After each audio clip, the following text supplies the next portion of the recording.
Hello, আসসালামু আলাইকুম। কেমন আছেন সবাই? আলহামদুলিল্লাহ, আমি ভালো আছি। দেখতে দেখতে ৮ রোজা চলে গেল। আজকে আমি ৮ রোজায় কি ইফতারি তৈরি করলাম সেটা আপনাদের সাথে শেয়ার করব।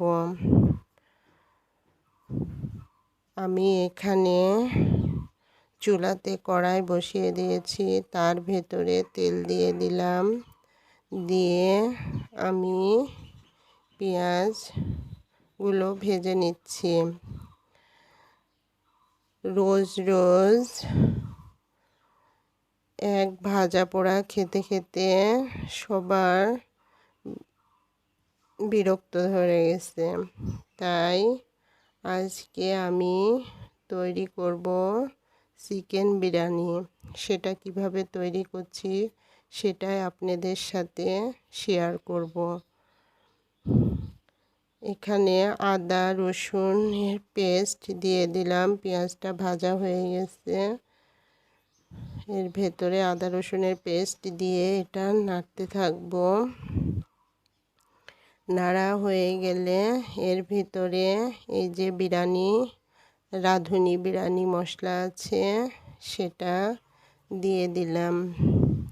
জানি বিরিয়ানি রান্না আপনারা সবাই পারেন, তবুও যারা পারে না তাদের জন্য আমি কিভাবে রান্না করছি সেটা দেখিয়ে দিচ্ছি। এখানে আমি জিরার গুঁড়া, ধনিয়ার গুঁড়া আর লবণ দিয়ে দেব। প্যাকেট যেহেতু দিয়েছি, এটা আর একটু বাড়তি স্বাদ আনার জন্য দিয়ে দিচ্ছি। আর এখানে দুধের ভিতরে টক দই দিয়ে একসাথে দিয়ে দিলাম। এবার এটাকে ভালো করে কষাতে থাকবো।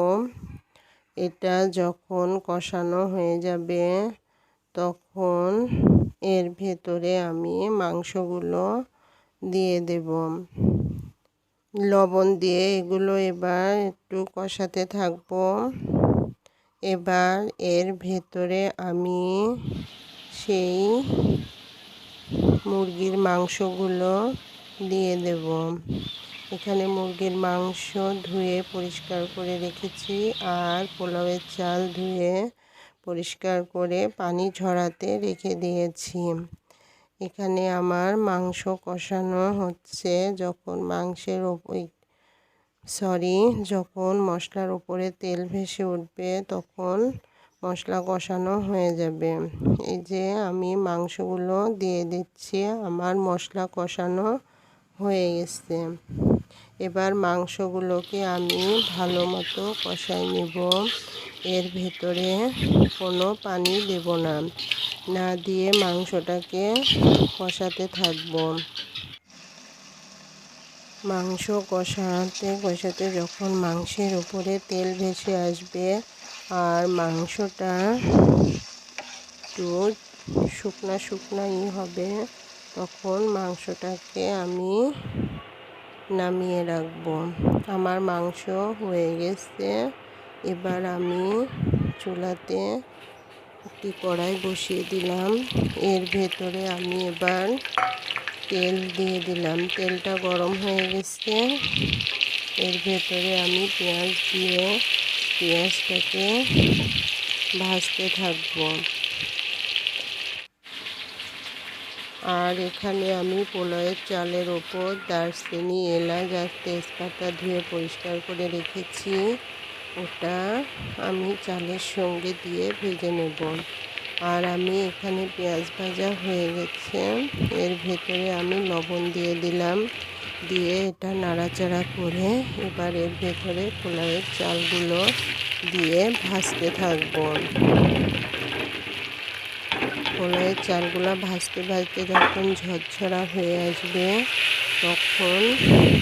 তখন চালটা ভাজা হয়ে যাবে।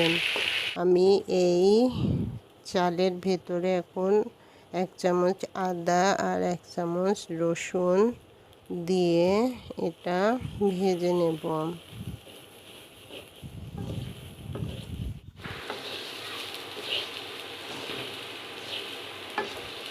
এটা ভাজতে থাকতে হবে, বেশি তাপে ভাজা যাবে না, তাহলে নিচে পুড়ে যাবে। তাই মিডিয়াম আঁচে এটা ভাজতে হবে। আমার ভাজা হয়ে গেছে। এদিকে আলাদা পাত্রে আমি পানি গরম করে নিয়েছি।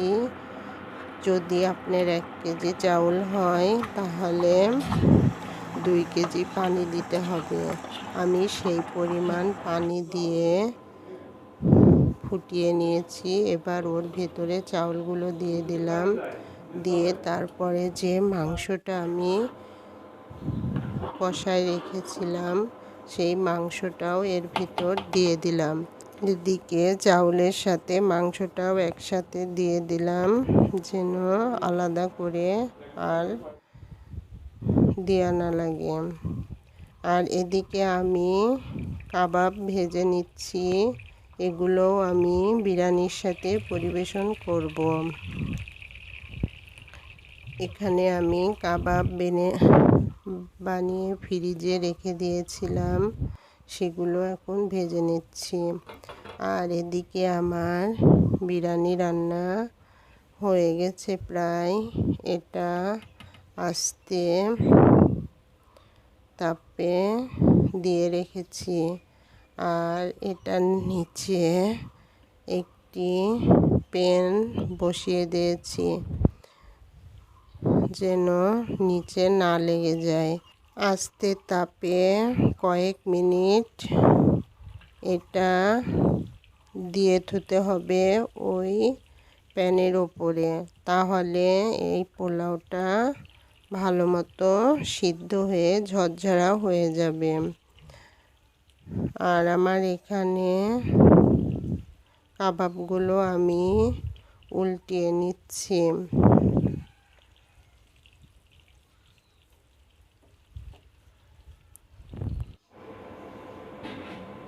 কাবাবগুলো আমার ভাজা হয়ে গেছে। এখানে বিরিয়ানিও হয়ে গেছে। বিরিয়ানির ওপরে আমি বেরেস্তা দিয়ে দিচ্ছি।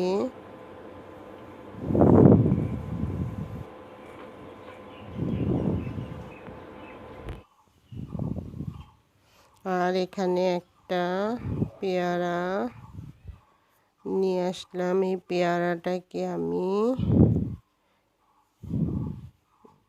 কেটে ছোট ছোট পিস করে লবণ, মরিচ আর একটু চিনি দিয়ে মাখিয়ে দেব, কারণ এইসব পেয়ারাগুলো তেমন মিষ্টি হয় না, দেশি পেয়ারার মতো অত স্বাদ না। তাই আমি ওর মধ্যে একটু চিনি দিয়ে মাখিয়ে নেব। আর এখানে আমাদের ইফতারির সময় হয়ে গেছে। আমি বিরিয়ানিগুলো সব প্লেটে প্লেটে বেড়ে পরিবেশন করছি। আমার এই ভিডিওটি জানি না কেমন লাগলো আপনাদের কাছে। যদি একটু ভালো লেগে থাকে তাহলে প্লিজ লাইক করবেন, কমেন্ট করবেন আর সাবস্ক্রাইব করবেন। এই যে আমরা এখানে সবাই একসঙ্গে বসে ইফতারি করে নিচ্ছি।